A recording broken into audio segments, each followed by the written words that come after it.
Hi friends, Mahanadi serial இனி வரப்போகிற எபிசோட்ஸ்க்கான அப்புறம் அந்த வீடியோவில் பார்க்க போகிறோம். வாங்க ஃப்ரெண்ட்ஸ் பார்க்கலாம். இப்போ இங்கே குமரன்கிட்டேயும் நிவின்கிட்டேயும் காவேரி பாட்டி சொன்ன விஷயங்கள் எல்லாத்தையுமே சொல்லிடுறாங்க. இதை கேட்ட உடனே இங்கே நிவினும் குமரனும் பயங்கர அதிர்ச்சி ஆகுறாங்க. என்ன சொல்கிற காவேரி, பாட்டி அப்போது உன்னை இப்படி மிரட்டி பிளாக்மெயில் பண்ணி தான் இந்த மாதிரி விஜய் பண்ணார் அப்படின்னு விஜய் சொன்னார், விஜய்க்கு ஒன்று பிடிக்கல அப்படி இப்படின்னு போய் சொல்லி பாட்டி இந்த லெவலுக்கு வந்து கொண்டு வந்திருக்காங்களா அப்படின்னு. ஆமாம் நிவின் அப்படின்னு. ஏன் இந்த பாட்டி இப்படி பண்ணுறாங்க? பாட்டியே வந்துட்டு உங்ககிட்ட இந்த மாதிரிலாம் பேசிட்டு அப்புறம் விஜய்க்கும் உனக்கும் சம்மந்தம் இல்லை, நீ தான் விஜயை ஒதுக்கி வைக்கிற மாதிரி பாட்டி வந்து வீட்டில் வந்து பேசிகிட்டு இருக்காங்களே அப்படின்னு சொல்லிட்டு இந்த விஷயத்த விஜய் கிட்ட சொன்னால் விஜய் ஒரு நிமிஷத்தில் எல்லாத்தையும் சரி பண்ணிடுவார் அப்படின்னு சொல்லிட்டு விஜய்க்கு இந்த விஷயம் தெரிஞ்சால் பாட்டி மேலே அவருக்கு இருக்கிற அன்பு சுத்தமாக குறைஞ்சி போயிடும். அப்புறம் பாட்டிக்கும் விஜய்க்கு தான் பிரச்சனை வரும். அப்புறம் இதனால தான் நீ வீட்டில் வந்து சண்டையை உருவாக்கிட்ட, வீட்டையே பிரிச்சுட்டு அப்படி இப்படின்னு பாட்டி பேசுவாங்க. இந்த விஷயம் விஜய்க்கு தெரியக்கூடாதுன்னும் பாட்டி சொல்லியிருக்காங்க அப்படின்னு. இதெல்லாத்தையும் கேட்ட உடனே இங்கே பயங்கர அதிர்ச்சி ஆகுறாங்க. ஏன் இவங்க எப்படி இருக்காங்க, அப்போது விஜய் விஷயத்தில் நீ என்ன முடிவு எடுக்க போகிற காவேரி அப்படின்னு குமரனும் நிவின்னு கேட்டுக்கிட்டு இருக்காங்க. கண்டிப்பாக ஆனால் டிவோர்ஸ் பேப்பரில் கையெழுத்து நான் போடவே மாட்டேன், அது மட்டும் உறுதி அப்படின்னு சொல்லிட்டு நிவினுக்கு நல்லாவே புரியுது காவேரி இதுக்காக டிவோர்ஸ் பேப்பரில் கையெழுத்து போட மாட்டா அப்படின்னு சொல்கிறாங்க அப்படின்னு. சரி காவேரி, உன்னுடைய முடிவை நான் ஏற்றுக்கிறேன் அப்படின்னு சொல்லிட்டு. ஆனால் அத்தை காவேரியை கையெழுத்து போட சம்மதிக்க சொல்லணும்னு நம்மக்கிட்ட சொல்லி விட்டுட்டு போயிருக்காங்களே, இதுக்கு என்ன பண்ணுறது அப்படின்னு குமரன் கிட்டே நிவின் வந்துட்டு நிவின் கிட்டே கேட்குறாங்க குமரன். அப்போ தான் வந்துட்டு இல்லைண்ணே என்ன பண்ணுறது, ஆனால் காவேரி எப்படின்னா விஜயை டிவோர்ஸ் பண்ண ஒத்துப்பா, நீங்களே சொல்லுங்கண்ணா அப்படின்னு. அது எனக்கும் நல்லாவே தெரியுது. ஆனால் அத்தை இப்போ இது நம்ம பொறுப்புன்னு விட்டுட்டு போயிருக்காங்களே, என்ன பண்ணுறது அப்படின்னு யோசிக்கிறாங்க. இங்கே பாருங்க மாமா, யார் என்ன யோசிச்சாலும் சரி என்னோடய முடிவில் நான் உறுதியாக இருக்க போகிறேன். அம்மாவை எப்படி சமாளிக்கணும்னு எனக்கு தெரியும், நீங்கள் எதை நினச்சி ஃபீல் பண்ணாதீங்க அப்படின்னு சொல்லிடுறாங்க. ஸோ இதுக்கப்புறம் வந்துட்டு இங்கே தூங்க போயிடுறாங்க காவேரி. நைட்டு ஃபுல்லாக இதை நினச்சி பயங்கரமாக அழுகுறாங்க. தூங்கி எழுந்திரிச்ச உடனே எல்லாரும் அவங்கவுங்க பாட்டுக்கு அவங்கவுங்க வேலையை பார்த்துக்கிட்டு இருக்காங்க. இப்போ சாரதா வந்துட்டு எங்கே காவேரி, அவகிட்ட நான் பேசணும், அவள் என்ன முடிவு எடுத்திருக்கான்னு நான் தெரிஞ்சுக்கணும். ஏன்னா அவங்க வீட்டுக்கு வந்துட்டு அப்புறம் திரும்பவும் இவ கையெழுத்து போடாமல் நின்றுக்கிட்டு அவங்க முன்னாடி அசிங்கப்பட என்னால் முடியாது கங்கா அப்படின்னு சொல்லிட்டு இங்கே கங்கா கிட்ட சொல்லிட்டு காவேரியை வந்து கூப்பிடுறாங்க. காவேரியை உள்ளே இருந்து வெளியே வராங்க. என்னம்மா அப்படின்னு சொல்லிட்டு.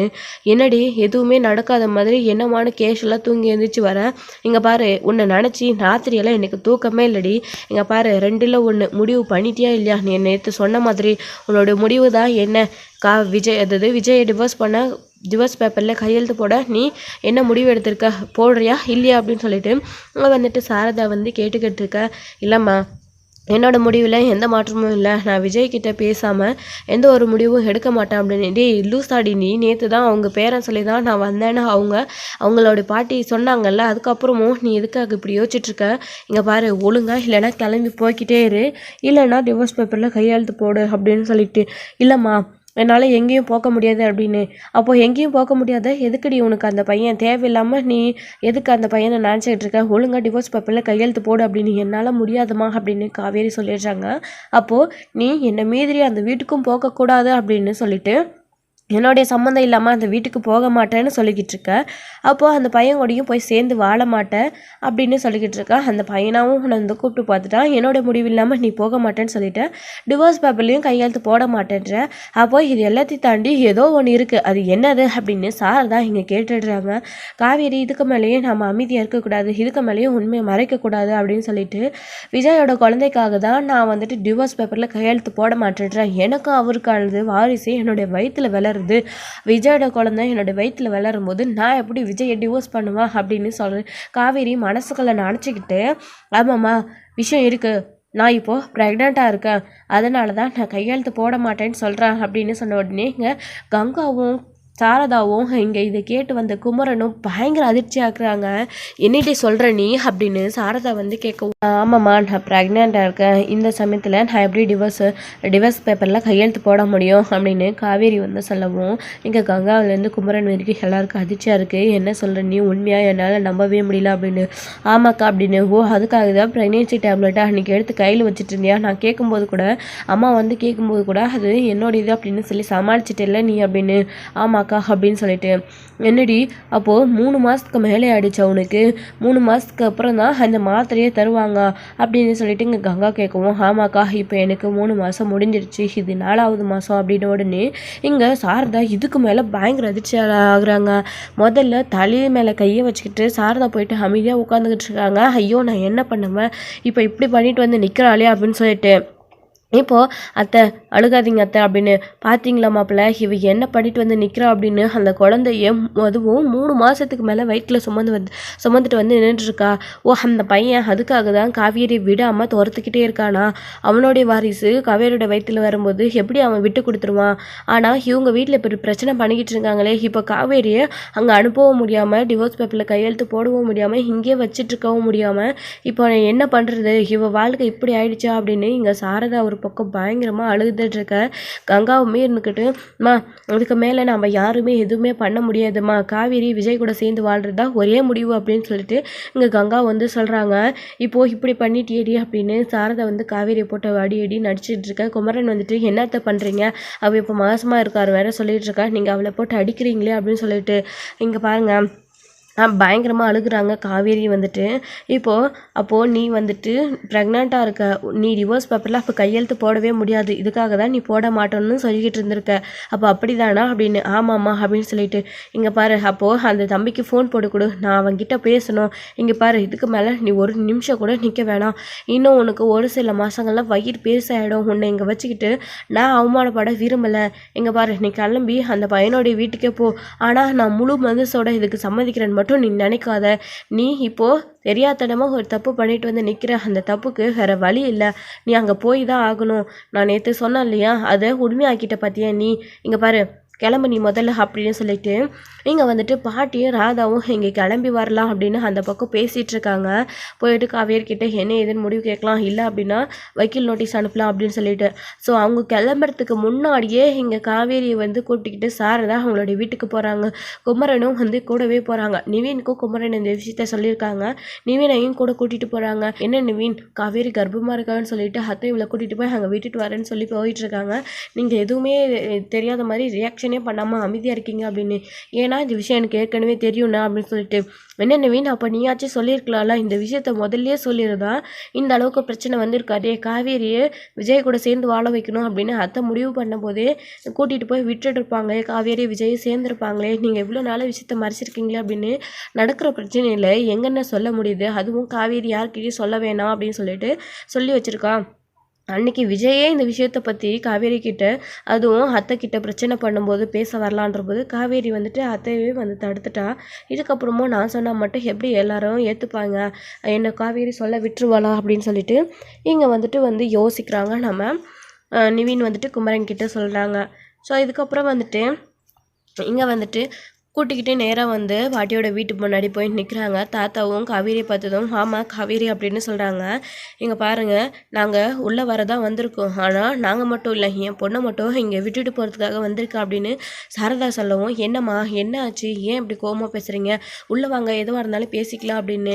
இங்கே நாங்கள் ஒன்றும் இங்கே உட்காந்து பொறுமையாக பேசுகிறதுக்காக இங்கே வரலை, காவேரியை விஜய் கூட இனிமேல் நிரந்தரமாக வாழ இங்கே விட்டுட்டு போகலான்னு வந்திருக்கோம் அப்படின்னு சொல்லிட்டு, என்ன சொல்கிறீங்க இது சந்தோஷமான விஷயம் தானே, இந்த வீட்டுக்குள்ளே வந்து பேசலாம்ல அப்படின்னு, இல்லை தாத்தா பாட்டி இருக்காங்களா, பாட்டியை கூப்பிடுங்க அப்படின்னு இங்கே காவேரி வந்துட்டு சொல்கிறாங்க. அவங்க வந்ததுக்கப்புறமா இங்கே பாருங்கள் எங்களால் டிவோர்ஸ் பேப்பரில் கையெழுத்து போட முடியாது அப்படின்னு, அதுதான் ஏன்னு சொல்கிறோம், நாங்கள் தான் உங்களுக்கு ஏதாச்சும் ஜீவனாம்சம் வேணும்னாலும் கொடுக்குறோன்னு சொல்லிட்டோம்ல அப்படின்னு சொல்லிட்டு இங்கே வந்து பாட்டி சொல்லவும், என்ன பேசிகிட்டு இருக்க நீ, இங்கே போயிட்டு இப்போ காவேரியோட வீட்டில் பணத்தை பற்றியெல்லாம் ஏதாச்சும் கொடுக்கணும் ஜீவனாம்சம் கொடுக்குறோன்னெல்லாம் பேசிட்டு வந்திருக்கியா நீ அப்படின்னு. ஆமாங்க விஜயே வேணான்னு விலகி போயிட்டா, இதுக்கப்புறம் எதுக்காக காவேரி விஜய்க்கு அதுக்காக தான் டிவோர்ஸ் கேட்டு ஜீவனாம்சம் கொடுக்குறோன்னு சொல்லிட்டு இருக்க அப்படின்னு, நீ முட்டாள்தனமான விஷயம் பண்ணி வச்சிருக்க, இந்த விஷயம் வந்துட்டு தெரிஞ்சிச்சு விஜய்க்கு அவர் என்ன பண்ணுவானே தெரியாது அப்படின்னு சொல்லிட்டு எங்கள் தாத்தா வந்து சொல்லவும், என்ன சொல்கிறீங்க தாத்தா, அப்போது விஜய்க்கு இந்த விஷயம் எதுவும் தெரியாதா அப்படின்னு சொல்லிட்டு, இல்லைம்மா விஜய் வெளியில் டென்ஷனாக இருக்கான், அதுக்காக வெளியூருக்கு போயிருக்கான், இவங்க விஜய் போன நேரமாக பார்த்து உங்ககிட்ட கையெழுத்து போட சொல்லி கேட்டுட்ருக்காங்க, பசுபதினால் விஜய்க்கு ஆபத்து வந்துக்கிட்டே இருக்கும், அதுவும் உன்னால தானா அப்படின்ற கோவத்தில் அப்படின்னு சொல்லிட்டு எங்கள் தாத்தா வந்து சொல்லவும், நான் தான் சொன்னேன் இல்லைம்மா விஜய் இந்த முடிவை கண்டிப்பாக எடுத்திருக்க மாட்டார் அப்படின்னு, இப்போ தெரியுதுடி நீ எதுக்காக சொல்லியிருக்க அப்படின்னு சொல்லிட்டு, இங்கே பாருங்கள் எங்கள் பொண்ணு உங்கள் டிவோர்ஸ் பேப்பரில் கையெழுத்து போட மாட்டேன், அது மட்டும் இல்லாமல் காவேரி இனிமேல் இங்கே தான் இருப்பா, நாங்கள் யார் நினச்சாலும் காவேரி எதுவுமே பண்ண முடியாது, காவேரி இங்கே தான் இருப்பா அப்படின்னு சாரதா வந்துட்டு காவேரி கூட்டிகிட்டு போய் வீட்டுக்குள்ளே விட்டுட்டு வராங்க. இங்கே பாட்டியும் ராதாவை இருந்துக்கிட்டு என்ன பண்ணிக்கிட்டு இருக்க நீ, விஜய்க்கு காவேரி தேவையே இல்லைன்னு நாங்கள் சொல்லிக்கிட்டு இருக்கோம், நீ என்னமோ காவேரி கூட்டிகிட்டு வந்து வீட்டுக்குள்ளே விட்டுட்டு இருக்க, என்ன நினச்சிட்டு இருக்க சாரதா நீ அப்படின்னு பாட்டி வந்து கேட்டுட்ருக்க. இங்கே பாருங்கம்மா, இதுக்கு மேலேயும் நான் எதுவும் பேச விரும்பலை, என் பொண்ணு எப்படியாப்பட்ட இடத்துலையும் வாழ்ந்துருவா, அவளுக்கு அந்த தைரியம் இருக்குது, ஏன்னா அவள் சந்தானத்தோடைய பொண்ணு, என் பொண்ணு, அவள் உங்களை எல்லாரையும் மீறி இந்த வீட்டில் சந்தோஷமாக வாழ்வா, அது எனக்கு நல்லாவே தெரியும், அவள் இங்கே தான் வாழணும், அதுதான் அவளுக்கு நல்லது அப்படின்னு இங்கே ராதா வந்து அதாவது சாரதா வந்து சொல்லிக்கிட்டு விட்டுட்டு போகிறாங்க. ராதா இருந்துக்கிட்டு நீங்கள் என்ன பேசிகிட்டு இருக்கீங்க, நாங்கள் என்ன சொல்லிக்கிட்டு இருக்கோம், நாங்கள் காவேரியை வேணவே வேணான்னு சொல்லிட்டு இருக்கோம், நீங்கள் இனிமேல் இங்கே தான் இருப்பா, அதுவும் உரிமையோடு இங்கே தான் இருப்பான்ற மாதிரி சொல்லிக்கிட்டு இருக்கீங்க, எதை நினச்சி இப்படியெல்லாம் பேசுகிறீங்க நீங்கள் அப்படின்னு ராதா ஒரு பக்கம் கேட்டேன். எங்கள் பாருமா, இந்த விஷயத்தில் நீ தடையிடாத, இது விஜய்க்கும் இவளுக்கும் இந்த அம்மாவுக்கும் எங்களுக்கு இருக்கிற பிரச்சனை, இதை நாங்கள் பேசி தீர்த்துக்கிறோம், இதில் நீங்கள் மூணாவது வருஷம் வேணாம் அப்படின்னு எங்கள் சாரதா வந்து சொல்லிட்டு இருக்காங்க. உடனே பாட்டி இருந்துக்கிட்டு அவள் ஏன் பொண்ணு, அவள் விஜய்க்கு சித்தி, அவளுக்கு இல்லாத அக்கறை உங்களுக்கு என்ன, அவள் பேசதான் பேசுவா அப்படின்னு சொல்லிட்டு இங்கே வந்து பாட்டி வந்து பேசிகிட்டு இருக்க. தாத்தா வந்து இங்கே பாரு, நீ பேசுறது கொஞ்சம் கூட சரியில்லை, அவங்க சொல்கிறது கரெக்ட் தானே, விஜயும் காவேரி சேர்ந்து வாழணும்னு இப்போ அவங்களும் முடிவு பண்ணிட்டாங்க, விஜயும் அதை தான் ஆசைப்படுறான், காவேரியோட மனசுலேயும் அதுதான் எனக்கு இருக்குன்னு எனக்கு நல்லாவே தெரியும், அவங்களே வீடேறி வந்திருக்கும் போது நீ என்ன எப்படி பேசிகிட்டு இருக்க அப்படின்னு சொல்லிட்டு எங்கள் தாத்தா வந்து சொல்லிக்கிட்டு இருக்க. இங்கே பாருங்கள், யார் என்ன சொன்னாலும் சரி இவ்வளோ வீட்டுக்குள்ளே விட முடியாது அப்படின்னு சாரதா வந்துட்டு யார் என்ன சொல்கிறாங்க, யார் என்ன பண்ணுவாங்க நான் பார்த்துக்கிறேன், நீ நான் வா காவேரி அப்படின்னு இங்கே வந்துட்டு காவேரியோட பேகை எடுத்துகிட்டு காவேரி வந்து வீட்டுக்குள்ளே விடுறாங்க. இங்கே பிரச்சனை பண்ணிக்கிட்டு இருக்காங்க பாட்டி, காவேரியை வெளில விட முடியாது அப்படின்னு. இந்த பக்கம் நம்ம நிவின் வந்துட்டு ஆல்ரெடி விஜய்க்கு ஃபோன் பண்ணிகிட்ருக்காரு, ரீச் ஆகவே இல்லை, தாத்தாவும் ஃபோன் பண்ணி பார்க்குறாங்க, ஃபோன் வந்து எடுக்கிறதே இல்லை விஜய் வந்துட்டு. இதுக்கப்புறம் போயிட்டு ரீச் ஆனதுக்கப்புறமா விஜய் வந்துட்டு ஃபோன் எடுத்து பார்க்குறாங்க, பார்த்தா காவேரியும் ஃபோன் பண்ணியிருக்காங்க. இப்போ நிவின் தாத்தா எல்லாரும் ஃபோன் பண்ணியிருக்காங்க, என்ன ஏதாச்சும் பிரச்சனையா அப்படின்னு விஜய் வந்துட்டு நிவினுக்கு கால் பண்ணி கேட்குறாங்க. அப்புறம் இங்கே நடந்த விஷயங்கள் எல்லாத்தையும் பாட்டி வந்து இந்த மாதிரி காவேரி கிட்ட டிவோர்ஸ் கேட்குறாங்க அப்படின்ற விஷயத்த விஜய் கிட்ட வந்துட்டு சொல்லியிருக்காங்க நிவின். இதை கேட்ட உடனே இங்கே விஜய் வந்து பயங்கரமாக வந்து கோவப்பட்டு அதிர்ச்சி ஆகுறாங்க. என்ன நிவின் சொல்கிறீங்க நீங்கள் அப்படின்னு. ஆமாம் விஜய், அதுவும் நீங்களே சொல்லி தான் வந்துட்டு காவேரி கிட்ட டிவோர்ஸ் வாங்க கையெழுத்து வாங்குறதா வந்து பாட்டி சொல்கிறாங்க, என்ன விஜய் இதெல்லாம் அப்படின்னு. நிவின், நான் முதல்ல ஊர்லேயே இல்லை, இந்த விஷயமும் எனக்கு தெரியாது, இந்த பாட்டி எதுக்காக இப்படி பண்ணிக்கிட்டு இருக்கு, நான் போய் எப்படி காவேரியை டிவோர்ஸ் பண்ணிடுவேன், அது உங்களுக்கு நல்லாவே தெரியாதா, காவேரியோட வயிற்றில் என்னோட வாரிசு வளருது, அப்படி இருக்கும்போது நான் எப்படி கையெழுத்து போட்டு கொடுக்க சொல்லி காவேரியை டிவோர்ஸ் பண்ண சொல்லியிருப்பேன், நீங்கள் சொல்லுங்கள் நிவின் அப்படின்னு விஜய் வந்து கேட்கவும், எனக்கு அது நல்லாவே புரியுது விஜய், காவேரியும் உங்களை நம்புகிறா, ஆனால் பாட்டியும் உங்கள் சித்தியும் வந்து இப்படி தான் வந்து இங்கே பிரச்சனை பண்ணிக்கிட்டு இருக்காங்க, அத்தையும் வந்துட்டு காவேரியை கையெழுத்து போட சொல்லி ப்ரெஷர் பண்ணுறாங்க, அதுக்கப்புறம் காவேரி இந்த விஷயத்தை இதுக்கு மேலே மறைக்க முடியாது அப்படின்னு அவள் ப்ரெக்னெண்ட்டாக இருக்கிற விஷயத்த வீட்டில் சொல்லிட்டா விஜய் அப்படின்னு. என்ன சொல்கிறேங்க நிவின், உண்மையிலேவா அப்படின்னு. எந்த என் பாட்டியை அந்த மாதிரி ஒரு பிரச்சனை பண்ணாலும் இப்போ காவேரி உண்மையாக சொல்லிட்டா, எனக்கு அது சந்தோஷமாக இருக்குது அப்படின்னு விஜய் வந்து சொல்கிறாங்க. சரிங்க நிவின், நீங்கள் அப்புறம் விஜய் வந்துட்டு நீங்கள் வந்துட்டு காவேரியை பார்த்துக்கோங்க, அதில் கையெழுத்து மட்டும் போட விட்டுறாதீங்க, நான் வந்துடுறேன் அப்படின்னு விஜய் வந்து சொல்லிட்டு அங்கேருந்து கிளம்பி வராங்க. ஸோ இதோட இந்த எபிசோட் வந்து முடிச்சிருக்காங்க. வீட்டுக்கு வந்ததுக்கப்புறமா பாட்டியை வந்துட்டு விஜய் வந்து என்ன கேட்க போகிறாரு, காவேரியை சாரதா வந்து விஜயோட வீட்டில் விட போயிருக்காங்க. ஸோ விஜய் வந்து காவேரி இந்த வீட்டில் தான் இருப்பான்னு அப்படின்னு பாட்டிக்கிட்ட வந்து காவேரிக்கு சப்போர்ட் பண்ணி பேசுவாரா என்ன அப்படின்ட்டுலாம் வெயிட் பண்ணி நெக்ஸ்ட் வீடியோவில் பார்க்கலாம். Friends, thank you. இந்த வீடியோ பிடிச்சிருந்தா லைக் பண்ணுங்கள், ஷேர் பண்ணுங்கள், கமெண்ட் பண்ணுங்கள், மறக்காமல் பெல் ஐக்கனை கிளிக் பண்ணி வச்சுக்கோங்க.